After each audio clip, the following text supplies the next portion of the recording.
My blood part 2 video. जिन्होंने part 1 नहीं देखा है कृपया पार्ट 1 जाकर देखें। पिछले वीडियो में हमने पढ़ा था ब्लड के बारे में और ब्लड का पूरा इन्फॉर्मेशन जाना था। अगर आप उसे नहीं देखे तो सबसे पहले आप उसे देखें। तो चलिए आज के वीडियो हम लोग पढ़ने वाले हैं आरबीसी के बारे में। आरबीसी में ही इसका जानेंगे फंक्शन क्या होता है, कैरेक्टर क्या होता है, फॉर्मेशन कैसे होता है और इम्पोर्टेंट पॉइंट भी जानने वाले हैं। तो चलिए सबसे पहले हम लोग शुरुआत कर contain a pigment cold haemoglobin which give blood is red. मैंने पिछले वीडियो में ही बताया था कि जो एक हेमोग्लोबिन है वो पिगमेंट है जो कि हमारा ब्लड में पाया जाता है। इसी की वजह से जो हमारा ब्लड होता है रेड होता है। अगले पॉइंट पर बढ़ें तो transport oxygen and carbon dioxide of different part of the body. हमारा जो आरबीसी है वो ट्रांसपोर्ट करता है ऑक्सीजन और कार्बन डाइऑक्साइड को डिफरेंट पार्ट ऑफ बॉडी में। इसका अनदर नेम जो हमने पिछले वीडियो में भी बताया था और अभी भी बताता हूँ, एरिथ्रोसाइट जो है इसका अनदर नेम है। अब आगे हम बढ़े, जो भी फिगर देख सकते हैं, जो हमारा ब्लड है वो पूरे बॉडी में कार्बन डाइऑक्साइड और ऑक्सीजन को ट्रांसफर कर। हम देखते हैं अभी कि इस वीडियो में हम लोग किस किस पॉइंट को क्लियर करने वाले हैं। तो फर्स्ट जो हमारा है डिस्कवरी किसने किया था, आरबीसी का स्ट्रक्चर क्या है, इसका कैरेक्टर हमने पढ़ लिया और इसका हम फंक्शन पढ़ना बाकी है। तो चलिए इसे बारी बारी से पढ़ते हैं। तो अब तक अगर वीडियो को लाइक नहीं किया तो आप लाइक कीजिए, सब्सक्राइब कीजिए नए हैं तो, ठीक है। तो चलिए डिस्कवरी की तरफ बढ़ते हैं। तो डिस्कवरी जो हमारा आरबीसी का हुआ था वो मार्सेलो नाम के एक साइंटिस्ट हो जिन्होंने किया था। ईयर 1678 में हुआ था। आप देखते होंगे कोई साइंटिस्ट ऐसे होते नाम तो कोई और देते और आविष्कार यानी डिस्कवरी कोई और करते हैं, लेकिन हमारा आरबीसी का दोनों एक ही व्यक्ति ने किया है। मार्सेलो ने ही नाम भी दिया है और आविष्कार भी किया है। अगर हम बात करें कि आरबीसी सबसे पहले किस व्यक्ति ने बनाया तो वो हमारा एंटोइन लीवेनहुक थे, जिन्होंने हमारा लिविंग सेल का भी खोज किया था एंड ऑफ 17वीं सेंचुरी। तो आइए अब हम कुछ बात करने वाले हैं इंपॉर्टेंट पॉइंट के बारे में। Number of RBC in human body अगर बात करें तो 5 मिलियन से भी ज़्यादा होता है। अगर इसका जीवन चक्र या लाइफ स्पेन के बारे में हम बात करें तो 120 डेज का होता है। क्या होता है 120 डेज में एक आरबीसी ब्लड होता है वो चेंज हो जाता है। 120 डेज के बाद में आपका आरबीसी जो सेल होता है वो कंटिन्यू रिफ्रेश चेंज हो जाता है। अगर इसका हम बात करें शेप का बारे में बात करें तो हर बुक में अलग अलग दिया रहेगा। कोई में डिस्क लाइक दिया रहेगा, कोई में स्फेयर लाइक दिया रहेगा, लेकिन इसका रेगुलर शेप, अगर ओरिजिनल शेप की हम बात करें तो इसका शेप होता है बाइकॉनकेव होता है। बाइकॉनकेव करने का मतलब दोनों दिन से ढंसा हुआ होता है। आप कॉनकेव लेंस के बारे में पढ़ होंगे, उससे आप समझ। अब हम बात करते हैं वन राउंड कंप्लीट करने में। वन राउंड कंप्लीट करने में सिर से होकर पैर तकला, पैर से हट तकला जाने में कितना समय लगता है तो 20 सेकंड जो लगता है वो होल बॉडी में आरबीसी हमारा घूम राउंड अप कर लेता है। अगर आगे हम बात करें कि आरबीसी कितना कंटेंट रहता है ब्लड सेल में तो 95% यानी 95% हमारा आरबीसी ही होता है ब्लड में। बात करने वाले हैं हेमोग्लोबिन के बारे में। हेमोग्लोबिन एक प्रकार का प्रोटीन है। हेमोग्लोबिन जो हमारा है 2 वर्ड से मिलके बना हुआ है, हेमो प्लस ग्लोबिन।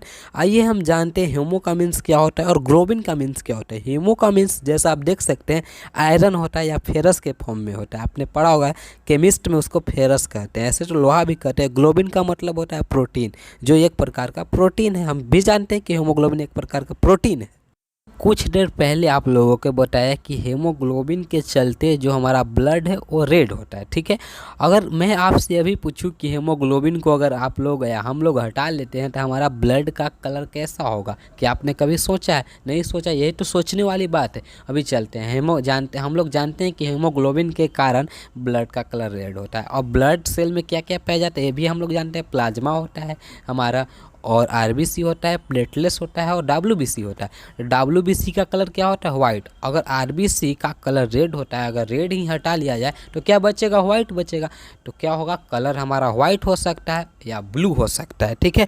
और आगे हम लोग चलते बात करने वाले हैं फॉर्मेशन ऑफ ब्लड के बारे में। Formation of blood generally bones में होता है, बोन मैरो में होता है। अगर बोन मैरो आप नहीं समझते हैं तो चलिए समझते हैं। बोन मैरो, बोन तो आपने देखा ही होगा। बोन का अगर अंदर आप जाते हैं तो वहाँ पर liquid like substance, jelly like substance लोकेगा, उसी को हम बोन मैरो कहते हैं। उसी में क्या होता है? हमारा ब्लड का फॉर्मेशन होता है। ही जाना फॉर्मेशन ऑफ ब्लड के बारे में। अगर उसका प्रोसेस आपसे पूछ दिया जाता है तो सिंपल है, एरिथ्रोपोइसिस उसका प्रोसेस होता है। इसका टेक प्लेस बोन मैरो में होता है, under the control of hormone होता है। एक प्रकार का हार्मोन होता है, उसके कंट्रोल में होता है, जो कि आप EPO है। पीओ का मतलब है एरिथ्रोप्रोटीन। ठीक है, तो अब आगे हम लोग बढ़ते हैं नेक्स्ट स्लाइड में। और भी कुछ ऐसे सब्सटेंस होते हैं जो हमारा आरबीसी के द्वारा बनाया जाता है या मदद से बनाया जाता है, जैसे प्रोटीन हो गया, विटामिन हो गया और B12 हो गया।